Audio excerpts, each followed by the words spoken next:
আজকের আলোচনাটা আপনারা শুনলে আপনাদের পরিবার, বন্ধুবান্ধব, আত্মীয় স্বজনের যে কেউ উপকার হবে। সেটা হলো যে কোনো লেনদেন, যে কোনো ব্যবসা, যে কোনো পার্টনারশিপ ব্যবসার চুক্তি হতে হবে লিখিত, এবং উভয় পক্ষের ব্যবসা সংক্রান্ত টোটাল কার্যকলাপ উভয় পক্ষর নখদর্পণে থাকতে হবে, সবার চোখের সামনে, হিডেন কোনো সাবজেক্ট থাকবে না।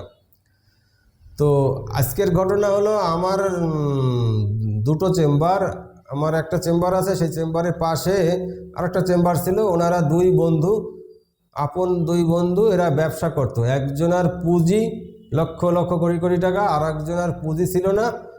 এরা সে ছিল দৌড়ঝাঁপ করতো এবং বুদ্ধি খাটাতো এবং সকল দৌড়ঝাঁপ করতো। তো যা লাভ হতো 50-50 তারা ভাগ করে নিত। এই দুই বন্ধুরা এরা বাল্যকালেও একসাথে পড়ছে, একসাথে ঘুমাইছে। এরা মাদ্রাসায় দুই বন্ধু একসাথেই পড়তো, একসাথেই থাকতো। এক পুঁজিপতি বন্ধু পরবর্তীতে সৌদি আরব যায়, ওখানে 20 বছর অক্লান্ত পরিশ্রম করে কোটি কোটি টাকা নিয়ে আসে। আর যিনি বুদ্ধি এবং দৌড়ঝাঁপ করে তার টাকা ছিল না। তো দুই বন্ধু একত্র হয়, সিদ্ধান্ত নেয় যে আমরা জমি বেচা কেনা করবো। তো আমার পাশেই চেম্বার নেয়, নিলে এরা দেখতাম যে পুঁজিপতি বন্ধু টাকা গাটি আইনে দিত ওনার কাছে। উনি আবার ওই যে জমি কিনতো, কেনা বেচা হইতো, লাভ দুই বন্ধু ভাগ করে নিত। কারণ সে যেহেতু আপন বন্ধু, ছোটোকালে একসাথে লেখাপড়া করছে, দুইজনই ধার্মিক, সেই হিসাবে পুঁজিপতি বন্ধু উদার ছিল, দিয়ে দিত বন্ধুরে খাও। তো এইভাবে চলতো। আমি এই বিষয়টা আস্তে আস্তে দেখতাম পাশে যেহেতু। তা আমি একদিনকে পুঁজিপতি বন্ধুরে বললাম কি যে, ভাই আমি একটু কথা বলবো। বলো, বলেন। তাই আমি বললাম যে আপনি আর উনি পার্টনারশিপ ব্যবসা করেন, তাতে সমস্যা নাই, আমার কোনো সমস্যা নাই, কিন্তু আমি একটা জিনিস ভুল দেখতেছি, আপনাদের একটা বিপদ আছে, সেটা বলতেছি। তো বলেন।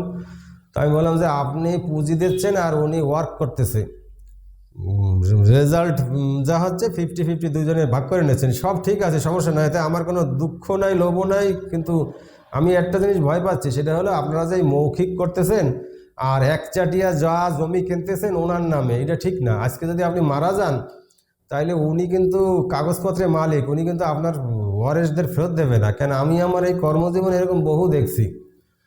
না, ও আমার ছোটোকালের বন্ধু, আমরা একসাথে ঘুমাইতাম, এক লঙ্গির ভিতরে ঘুমাইতাম শীতকালে। আমাকে ধর্মে লঙ্গির ভিতরে ঘুমানো আর ওই বিশ্বাস অবিশ্বাসে এক হয় নাকি? না, আমার বন্ধু, আপন বন্ধু। আমার এই সে গায়ে বাঁধালো না, ইয়ে করে। তো আমি চিন্তা করলাম, আমার তো আর দারোগা পুলিশ বানায় নাই আল্লাহ। একবার সতর্ক করছি, মানলে মানো, না মানলে না মানো। কিন্তু আমার তো আর দারোগা পুলিশের মতন পিটাইয়া সোজা করে আইন মানাতে কয় নাই তো আল্লাহ, এবং পৃথিবীরও কেউ কয় নাই।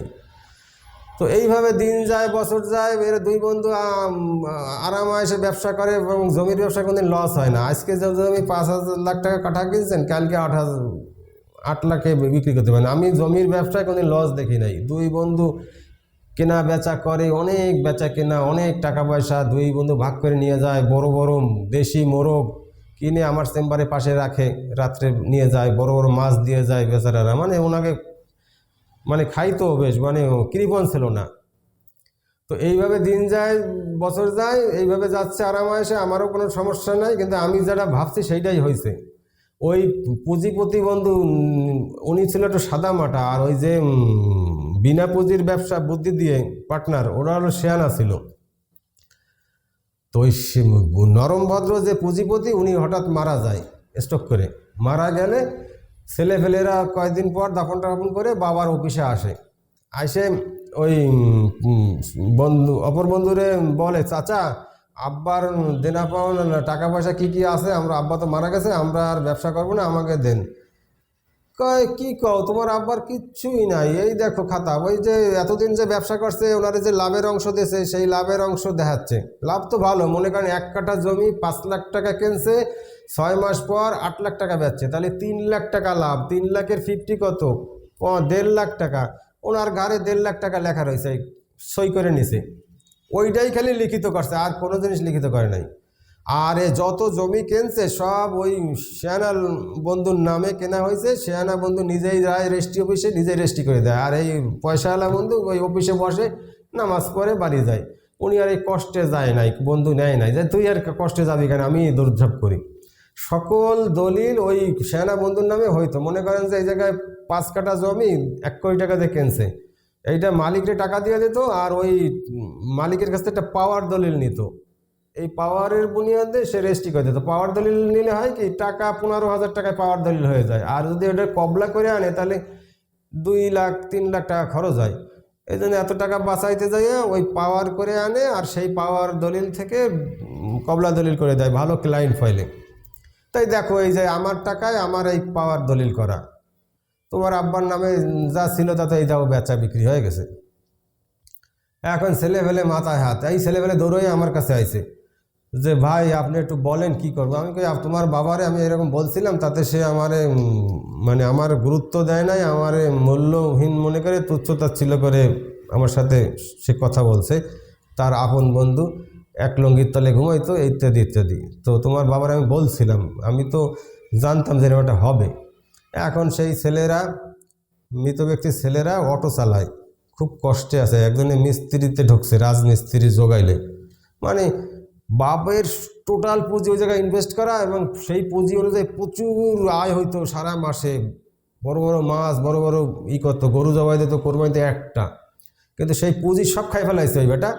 এখন সে ফতুর। এখন এরা করবে কি, বাবার আমলে তো বাম্পারে চলতো, এখন একজন অটো চালায়, একজন রাজমিস্ত্রি জোগাল, এইভাবে টাইলসের কাজ করে ইত্যাদি, খুব নিম্ন পেশায়। আর ওই যে শেয়ানা বন্ধু বিনা পুঁজিতে যে খালি ওয়ার্ক করতো, দোজব করতো, যার নামে সব করার দলিল, তার ছেলেরা মোটরসাইকেল চালায় বেড়ায়, মানে একেবারে বন্ধু বান্ধব নিয়ে আরামে ঘুরে বেড়ায় আমার চোখের সামনে। এই 2 ব্যক্তির সন্তানেরা আমার চোখের সামনে ঘুরে বেড়ায়। আমি আর কি কব।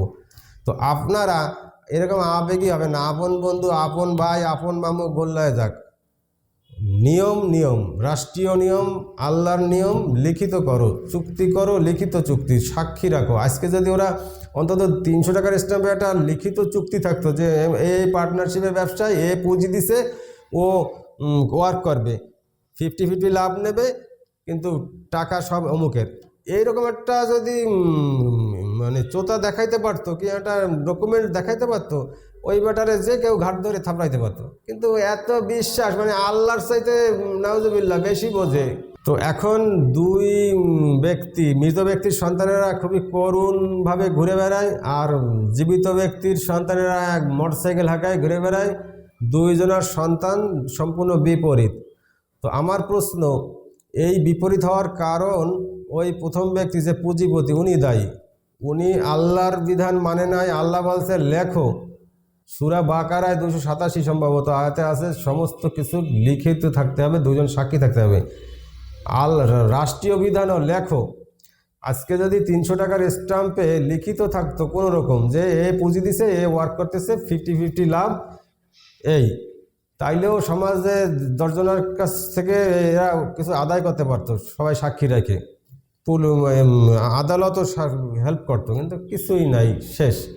তো আপনারা যারা ভবিষ্যতে এরকম ব্যবসা করতে যাচ্ছেন, সে আপনার আপন বন্ধু হোক, আর আপন মামু হোক, আর আপন ভাই হোক, লিখিত থাকতে হবে। বাপের সাথে ব্যবসা করেন, কোনো সমস্যা নাই, লিখিত থাকতে হবে যে তোমার কাজ এই, আমার কাজ এই, পুঁজি পাবো তুমি এই, আমি লাভ এই পাবো, তুমি এই পাবা, কোনো সমস্যা হবে না।